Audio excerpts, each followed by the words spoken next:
wabarakatuh. Setelah dirahmati Allah Subhanahu wa Ta'ala, pertama marilah kita panjatkan puji dan syukur kehadiran Allah Subhanahu wa Ta'ala.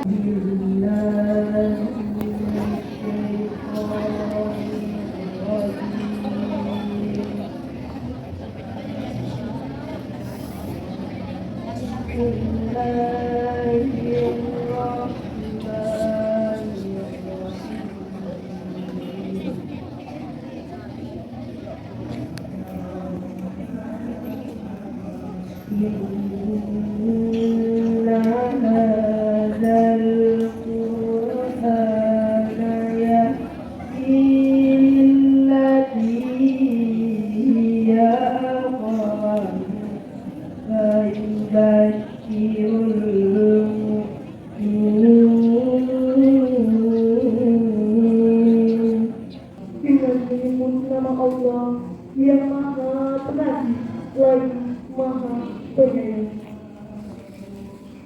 Sungguh Al-Quran ini memberi petunjuk ke jalan yang paling lurus dan memberi kabar gembira kepada orang mukmin yang mengerjakan kebaikan. Assalamualaikum warahmatullahi wabarakatuh.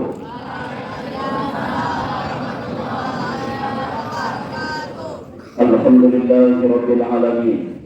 Allahumma shalli ala Muhammadin. Subhanaka la ilma lana illa ma 'allamtana innaka antal alimul hakim. La haula wa la quwwata illa billahil aliyyil azim. Yang sama kita hormati dan kita muliakan kepala sekolah, wakil kepala sekolah, bapak dan ibu guru, pegawai tata usaha. Yang sangat kami sayangi siswa dan siswi sekalian. Berubahnya waktu, berpisahnya masa, pagi menjadi sore, siang berubah menjadi malam, hari berganti minggu, minggu pergi muncullah bulan. Tepatnya di dalam surat Al-Asr. A'udzubillahi minasyaitonirrajim wal 'asr. Demi masa, demi waktu. Innal insana lafi khusr. Manusia itu kalau tak pandai-pandai menggunakan waktunya pasti rugi.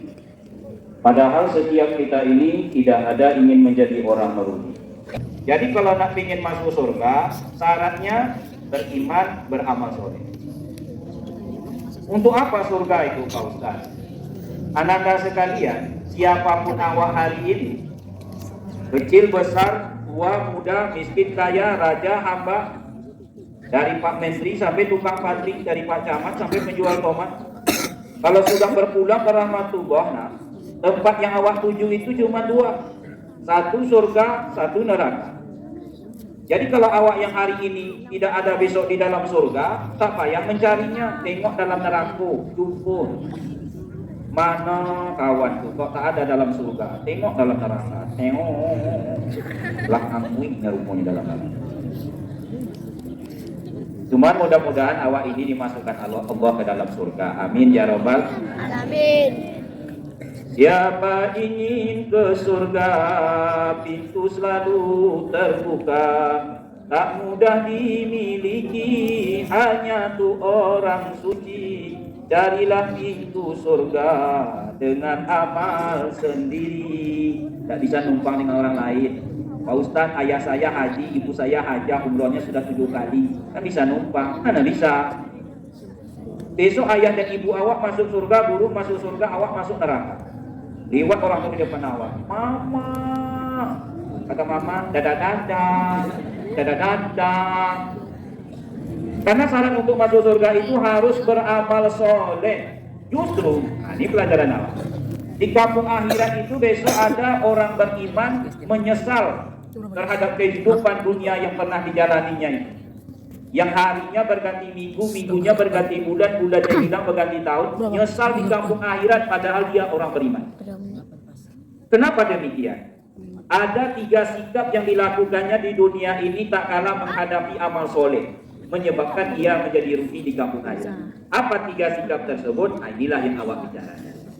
Yang pertama adalah sikap orang beriman terhadap amal soleh itu, yaitu selalu menunda-nunda amal. Besok ke besok, nanti ke nanti. Padahal setiap yang namanya penundaan ujungnya penyesalan. Di dalam agama awak yang mulia ini, itu kan diajarkan la tu'akhir amala yaumi ila ghadin.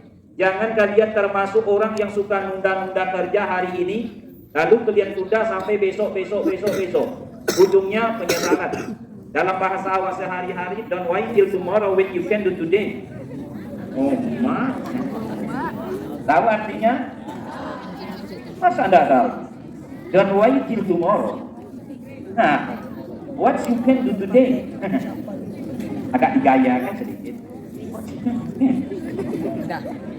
Jangan tunda pekerjaan yang bisa dikerjakan hari ini, kita tunda sampai besok. Ujungnya penyesalan. Orang yang hari ini sudah tua renta, itu menyesal. Kenapa demikian? Waktu muda tak mau beramal. Tanya datuk kita, nenek kita yang baru pulang menunaikan ibadah haji. Tuh, wah, nek, bisa menunaikan ibadah haji? Bisa. Lancarnya? Lancar. Tapi alangkah lebih baiknya kalau waktu muda dulu. Kalau tua kolah payah, berjalan ke antung-antung, duduk ke bungkuk-bungkuk, menyandar ke kantung-kantung, dah payah. Coba kalau waktu muda. Bisa. Orang sakit, sekarang waktu sehat tak mau beramal. Tunggu sebentar lagi, tumbang besok sakit, masuk ke ruang ICU. Nah, kemudian nanti diimpus, dikasih ini oksigen, diletakkan di sini, pengatur jantung, pakai layar monitor, tit, tinggal menunggu, Nah, kalau sudah begitu, lewat kawan. Sudah terdengar azan dari musola rumah sakit. Allahu Akbar, Allahu Akbar. Masuk suara itu ke ruangan-ruangan rumah sakit itu. Kan ada speaker kecil. Meleleh air mata bapak. Ustaz pun bertanya, kenapa nak Ustaz? Sedih meninggalkan rumah, kebun, usaha, pekerjaan, keluarga, istri, anak, cucu. Dan yang saya sedihkan, kaki ini tak bisa lagi melangkah menuju musola. Dulu waktu sehat saya enteng saja Pak Ustaz. Tak kala dipanggil hayya 'alal shalah,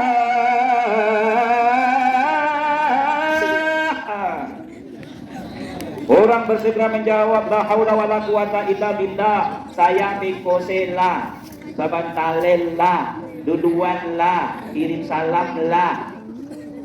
Nah, kini payahlah. Menyesal.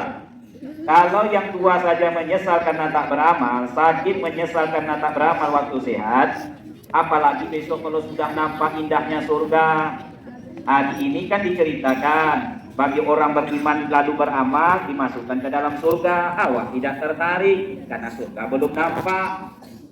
Coba besok kalau ditampakkan Allah. Kalau sudah ditampakkan oleh Allah, orang di dunia ini tak pernah nampak indahnya surga. Satu-satunya orang yang hidup yang pernah menengok indahnya surga di akhirat hanya Rasulullah. Dalam peristiwa Isra dan Mi'raj, Rasul menengok ke dalam surga, nampak Rasul ke surga. Surga itu mala ainun ro'at, indahnya surga belum pernah nampak oleh mata. Wala uzunun sami'at, merdunya irama dalam surga belum pernah terdengar oleh telinga. Wala khatara fi qalbil basar, runi bangunan surga belum pernah terbayang oleh hati. Serba indah, megah dan wah, itulah dia surga. Mendengarkan ceritanya saja awak sudah tertarik, penonton lagi menengoknya. Rasul nengok, awak tak nengok. Kalau sudah nengok pula besok baru nyesal, ujungnya penyesalan. Besok dari mulut kita ini keluar ratapan, Robbana ya Tuhan kami, absorna, hari ini kami sudah lihat, sudah nengok. Wasami'na, sudah dengar. Farji'na na'mal solihat, balikkan kami ke dunia supaya kami bisa beramal soleh. Sesal dahulu pendapatan, sesal kemudian tak berguna. Jangankan besok sudah nampak indahnya surga, baru orang dimasukkan ke dalam kubur itu sudah nyesal. Ulama menjelaskan seandainya lah orang hidup diberi kesempatan mendengarkan penyesalan orang yang mati di dalam kubur itu, tak berani awak ziarah kubur. Cuman sudah berapa kali awak lewat dekat kuburan, kan tak pernah dengar suara orang memanggil-manggil. Sebenarnya yang di dalam itu sekarang sedang menjerit-jerit memanggil-manggil. Cuman awak tak dengar. Kalau sempat dengar, tak berani awak lewat dekat kuburan. Orang dalam kubur itu sekarang nyesal. Rabbi laula akhartani ila ajalin qarib, ya Allah balikkan kami ke dunia Wa asaddaqo, supaya kami bisa bersedekah. Wa aku minas sholihin, berusaha menjadi orang soleh. Kalau sempatlah keluar dia, lalu dia beramal soleh, penuh masjid dan musola dengan hantu kuburan. Allahu Akbar. Bismillahirrahmanirrahim. Penuh itu masjid. Sudah berapa kali Ananda pergi sholat ke masjid ke musola, belum pernah jumpa satu kali pun hantu kuburan sholat sudah mawa. Kenapa demikian? Tak mungkin dikabulkan Allah. Jadi di dalam keyakinan kita ini, orang yang sudah mati tak mungkin bangkit lagi. Yang di film itu, Pak Ustadz, itu cuma film yang dibuat oleh skenario dan sutradaranya tersebut. Seperti dalam film Sundel Bolong ini. Lobak kubur. Membentuk perempuan, panjang rambut pakai daster. Kerjanya apa? Bukan pergi beramal soleh yang sesuai dimintanya, menakut-nakuti hansip. Yang jadi hansipnya bokir waktu itu. Kalau bila dana. Kita nonton, saya nonton. Dulu waktu kecil kalau sudah keluar dia, saya tutup mata sampai hilang suara. Yang dikerjanya tukang bakso. Mas, bakso mas. Baksonya pun tukang bakso lari uang langka. Film tuh main, nggak ada. Nah, mungkin orang dalam kubur itu balik. Kalau seandainya balik, dia akan mengejar amal. Nah, Ananda sekalian, mudah-mudahan awak tidak termasuk orang yang nyesal. Maka hari ini, kalau disuruh melakukan sebuah pekerjaan, jangan ditunda-tunda. Nah, itu hikmah di dunia. Kalau mengerjakan tugas, jangan ditunda-tunda. Besok ke besok, nanti ke nanti.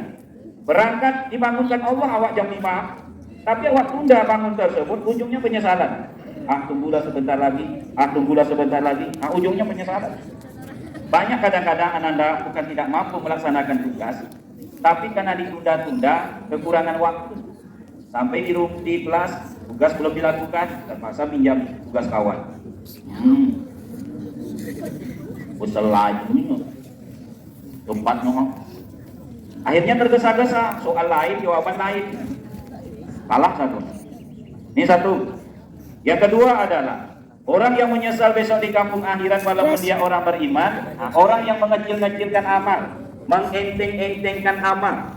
Ananda sekalian, dalam agama awak yang mulia ini, banyak riwayat mengatakan betapapun kecilnya sebuah amal, jangan dienteng-entengkan. Ujungnya penyesalan.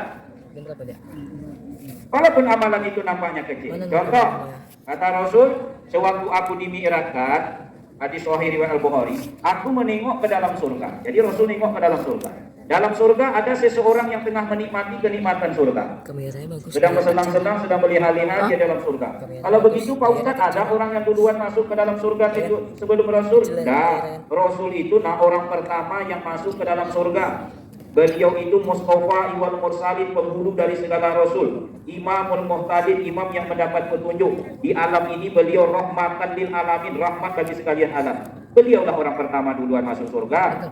Yang tampak oleh Rasul itu Pak Ustaz, yang tampak oleh Rasul cuma tayangan atau semacam film saja. Kata Rasul, aku menengok ke dalam surga. Dalam surga ada seseorang yang tengah menikmati kenikmatan surga. Dia pernah melakukan satu amalan kecil. Apa itu? Membuang kayu yang melintang di jalan. Kita jalan, nampak kayu, diambil, dipinggirkannya.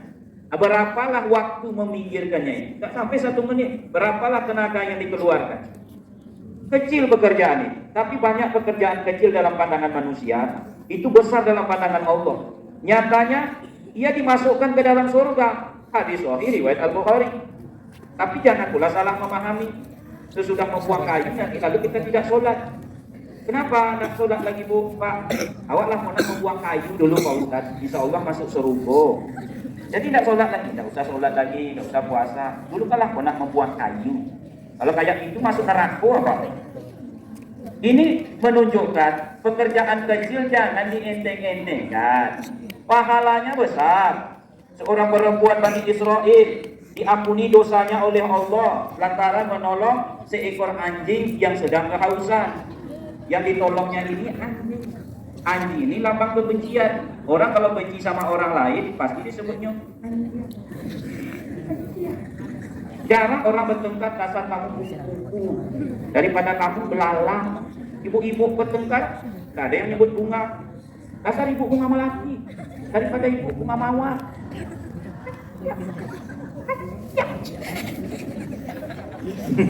Lambang kebencian. Begitulah rendahnya kedudukan anjing ini. Tapi jangan salah. Tak kala seorang menolong seekor anjing yang sedang kehausan, Allah ampuni dosa besarnya itu. Jadi Anda sekalian, jangan intens dengan pekerjaan kecil. Nanti kalau jalan awak, nampak kaca pecah, ingat kisah. Itulah gunanya mendengarkan cerita. Jangan dibiarkan. Aku perlu dibuangkan awak lewat situ. Beko lewat adik awak menunggu. Lewat emak awak. Di mana mak kena tadi? Pas di depan simpis 11 ada kaca gitu. Putih kacanya mak dia. Dia nampak awak tadi. Atau mak ini kenapa tak tahu buang? Mak kau yang pernah cuma kau nih berdarah. Beksi harus dipotong sampai ke pangkal bahang. Buanglah. Mungkin lantaran itu nanti Allah lapangkan hati kita, cerdaskan pikiran kita, sehatkan badan kita, mudahkan urusan awak. Jangan enteng. Jalan. Nampak kertas berserak-serak. Pak Ustaz kalau lewat di sini nanti nampak kertas yang ambil insyaAllah. Bukan dari sekolah saya. Tidak ada, Bu. Nampak nanti kertas dari itu serak, saya ambil. Apa ibu yang mana nih? Ibu yang pakai kacamata? Kalau ceramah ini nanti dikasih Iya amplop. kan? Ibu pakai kacamata kan? Iya tuh. Iya. Tapi kalau itu tidak dikasih. Allah yang kasih, jangan-jangan itu yang memasukkan awak ke dalam Pakai surga. tambahan RAM nih bunga. Pakai tambahan RAM memori. Buang air di WC. Kotor.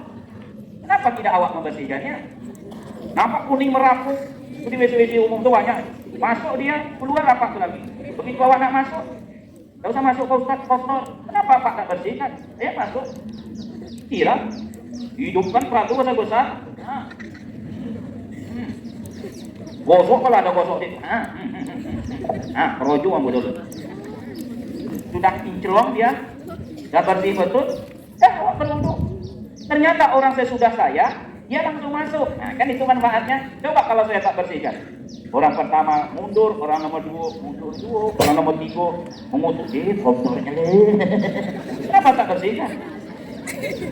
Ananda, tidak semua awaknya orang baik. Ada ananda ini pipisnya pas ke lubangnya. Tapi tidak semuanya seperti itu. Ada yang duduk, ada yang jongkok, ada yang siram. Ada juga yang kedindiang di putanya. Orang asapnya itu. Pegang guys, capek guys.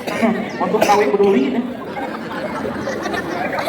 Setiap menengok awak, tapi jadikan awak orang pembuka terakhir yang menengok pemandangan itu. Hidupkan kerantu besar-besar, siram. Saya masuk ke dalam sebuah masjid. Ada toiletnya itu sampai 10. Kalau masih jam 11.30, kita bohong mudah-mudahan jangan dia. Saya masuk.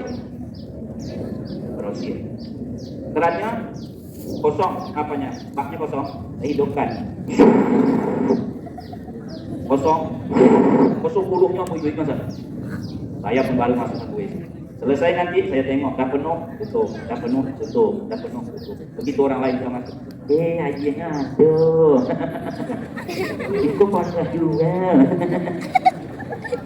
Mudah-mudahan saya jangan lihat. Ananda begitu juga masuk ke WC sekolah ini nampak si kuning itu merapuh. Jangan keluar. Makanya ada tulisan di situ, siramlah bersih-bersih sebagai ungkapan terima kasih. Nah, siram. Selesai nanti siram lagi. Jangan membanting pintu. Mana tahu Anda kembali kepadanya lagi. Jangan menunda-nunda pekerjaan, jangan mengecil-ngecilkannya. Bahkan Anda sekalian, orang yang nyesal di kampung akhirat yang suka mengecil-ngecilkan amal, bahkan senyum sekalipun dihargai oleh Allah. Orang sakit bisa senyum, orang sehat bisa senyum, orang muda bisa senyum, orang tua bisa senyum, orang kaya, orang miskin bisa senyum. Sekedar menarik ujung bibir ke samping, tak mau juga awak. Jangan enteng ini. Tapi banyak orang tak mau melakukannya. Sesenti ke kanan, sesenti ke kiri. Jangan ke depan, monyong namanya. Ulah untuk buruk menengok orang. Ananda sekalian, anak-anak ini jangan nengok guru kayak gitu, muak guru menengok. Iya tak, Bu? Ibu muak nak menengok murid. Itu kan hijau. Kalau rancak dapat jadi hitam boleh deh. Berkiling boleh deh. Saya dia masuk baru tahu dulu. Jangan sebelah saja bibir Nina. Kecemberut pemonyong. Tarik sesenti ke kanan, sesenti ke kiri. Apa payahnya? Pahalanya besar. Anda sekalian, walaupun amalan senyum ini kecil, 4 dapat pahala senyum itu, 4 dapat keutamaan. Yang pertama, senyum itu indah, mempercantik wajah tanpa modal. Jadi seburuk-buruknya laki-laki, sejelek-jeleknya perempuan, kalau dia sedang tersenyum, manis nampaknya. Nah, itu kan senyum. Secantik-cantik perempuan, segagah-gagah laki-laki, tapi kalau mulut membungkuk, dia muntah orang menengok. Kata Nabi Isa, senyum itu mempercantik wajah tanpa modal. Jadi ibu-ibu sekalian, mohon maaf, emak awak di kampung tak kenal dia alat kosmetik yang di dalam lemari. Yang kenal cuma bedak pipa nomor 5. Awak ini yang banyak alat kosmetik, mulai dari classic mint, susu pembersih, penyegar dengan jalan ditepuk-tepukkan, biarkan kering sejenak, lalu alas bedak, lalu celak, nih untuk ubin nyamuk, pembiru kelopak mata, pelenting bulu mata, pemerah pipi, pengkilat wajah, paiket gigi. Tapi kalau nak mau senyum seperti mak lampir.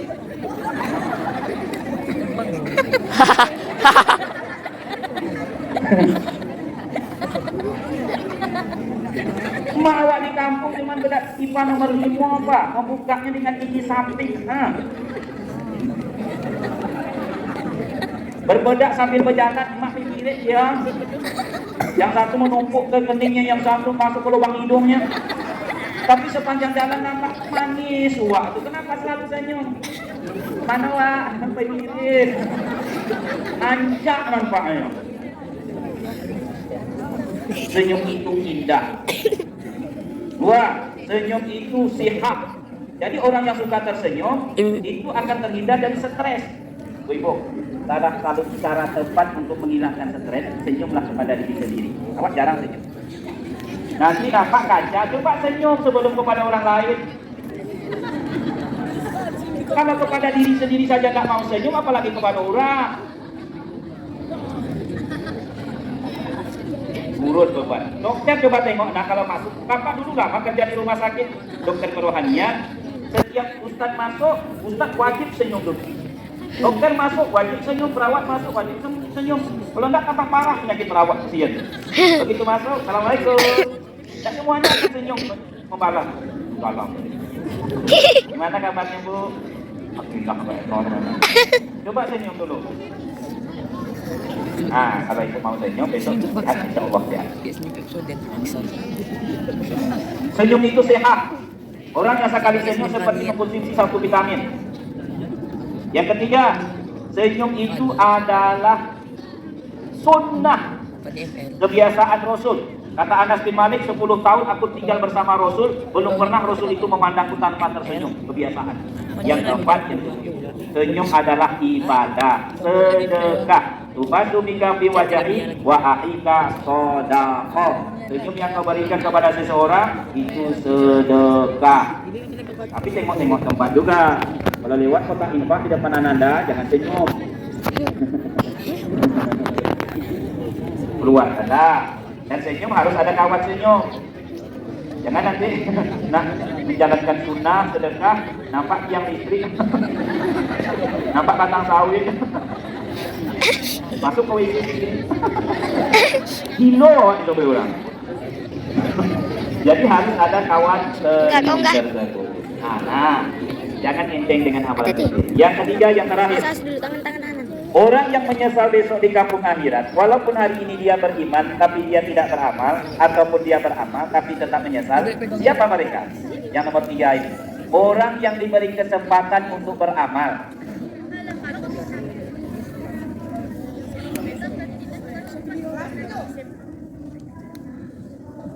Bapak sengaja diam supaya dengar suara kamu. Nyuruh punya dua ruang dipasang. Nah, yang ketiga, yang terakhir, orang yang beriman Yang menyesal besok di kampung akhirat siapa? Orang yang beramal, nah ini ya, tetapi tidak memaksimalkan amalnya, main-main, nyesal juga besok. Walaupun dia beramal. Sekarang saja sudah nampak penyesalan. Orang yang ikut belajar di kelas tapi tidak memaksimalkan cara belajarnya, waktu penerimaan rapor kan nyesal. Sebenarnya kemampuan awak sama, kepala sama besar, mata sama ke depan. Kenapa satu yang satunya ranking 40? Karena tidak memaksimalkan.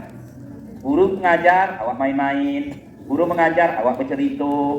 Orang mengerjakan tugas, awak main-main. Akibatnya kan penyesalan. Itu masalah urusan dunia.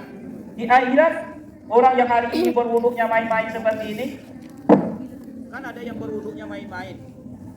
Hidupannya keraduk, kemudian selaju-laju seperti membawa mobil di rumah. Kemudian di dompet ini limo.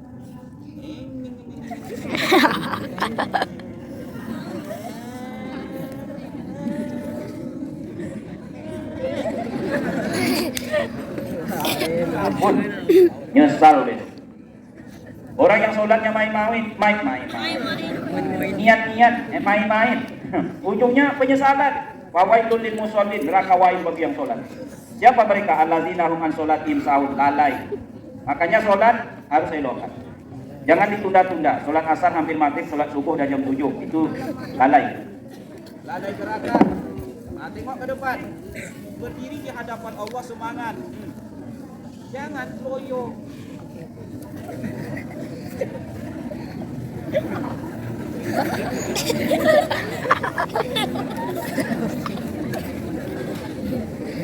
Atau laju Allah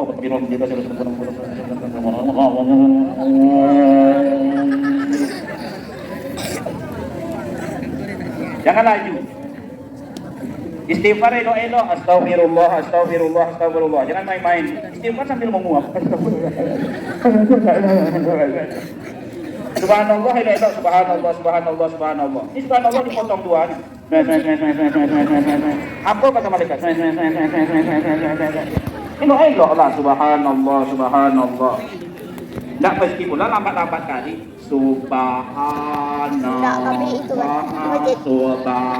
Alhamdulillah. Aku bilang. Bilang. Itu semua baru pulang. Nah, anda sekalian, mudah-mudahan bisa memahami, yang terbaik bisa mengamalkan dalam kehidupan sehari-hari. Kita tutup dengan doa.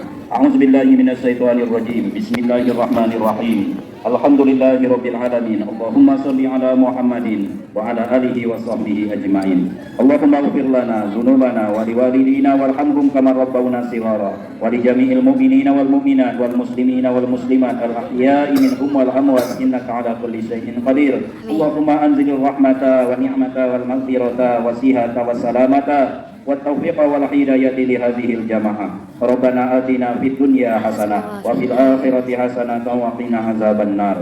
Wa sallallahu ala Muhammadin wa ala alihi wa sahbihi ajmain. Subhana rabbika rabbil izzati amma yasifun wa salamun alal mursalin walhamdulillahi rabbil alamin. Akan disampaikan dapat diterima dan bermanfaat bagi kita semua. Berakhir ceramah tadi, maka berakhir pula acara kita pada pagi ini. Bagi memancing ke Sungai Sula, hilang dipancing di hari senja. Salam undur diri dari saya untuk teman-teman semua. Saya selaku protokol pada pagi ini, mohon maaf apabila ada kesalahan atau kekurangan. Saya akhiri. Wabillahi taufiq wal hidayah. Assalamualaikum warahmatullahi wabarakatuh.